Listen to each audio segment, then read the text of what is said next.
حضرت اویس قرنی یمن میں رہتے تھے۔ وہ نبی کریم صلی اللہ علیہ وسلم سے بے حد محبت کرتے تھے، حالانکہ انہوں نے کبھی آپسم کی زیارت نہیں کی تھی۔ ان کی ایک بوڑھی والدہ تھیں جو بیمار رہتی تھیں۔ حضرت اویس دن رات ان کی خدمت کرتے، انہیں کھانا کھلاتے، پانی پلاتے اور ان کا ہر کام اپنے ہاتھوں سے کرتے۔ جب انہیں معلوم ہوا کہ نبی کریم صلی اللہ علیہ وسلم مدینہ منورہ میں ہیں تو ان کے دل میں شدید خواہش پیدا ہوئی کہ جا کر آپ صلی اللہ علیہ وسلم کی زیارت کریں۔ انہوں نے اپنی والدہ سے اجازت مانگی۔ والدہ نے فرمایا، بیٹا جا سکتے ہو مگر زیادہ دیر نہیں رکنا، مجھے تمہاری ضرورت ہے۔ حضرت ویسی کئی دن کا سفر طے کر کے مدینہ پہنچے، مگر اس وقت رسول اللہ صلی اللہ علیہ وسلم گھر پر موجود نہیں تھے۔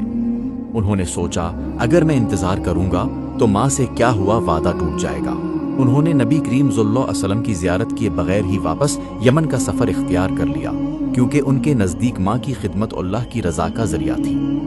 بعد میں جب رسول اللہ صلی اللہ علیہ وسلم گھر تشریف لائے تو پوچھا، کیا یہاں اویس نام کا کوئی شخص آیا تھا؟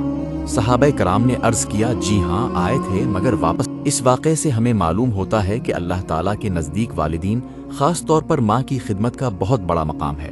حضرت اویس قرنی کو یہ عظیم مرتبہ صرف اس لیے ملا کہ انہوں نے اپنی ماں کی خدمت کو اپنی خواہش پر ترجیح دی۔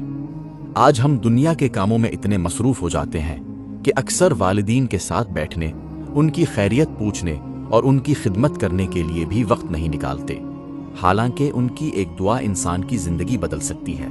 والدین کے ساتھ نرمی سے بات کرنا، ان کی ضرورت پوری کرنا، ان کے لیے دعا کرنا اور ان کا دل نہ دکھانا بہت بڑی نیکی ہے۔ اللہ تعالیٰ ایسے بندوں سے محبت فرماتا ہے جو اپنے والدین کا احترام کرتے ہیں۔ اگر آپ کے والدین زندہ ہیں تو آج ہی ان کی خدمت کریں، ان سے محبت سے بات کریں اور ان کی دعائیں لیں، اور اگر وہ اس دنیا میں نہیں رہے تو ان کے لیے مغفرت کی دعا کریں، صدقہ کریں اور ان کے نیک کاموں کو جاری رکھنے کی کوشش کریں۔ یاد رکھیں، دنیا کی ہر کامیابی عارضی ہے، لیکن والدین کی رضا انسان کو دنیا و آخرت دونوں میں کامیاب بنا سکتی ہے۔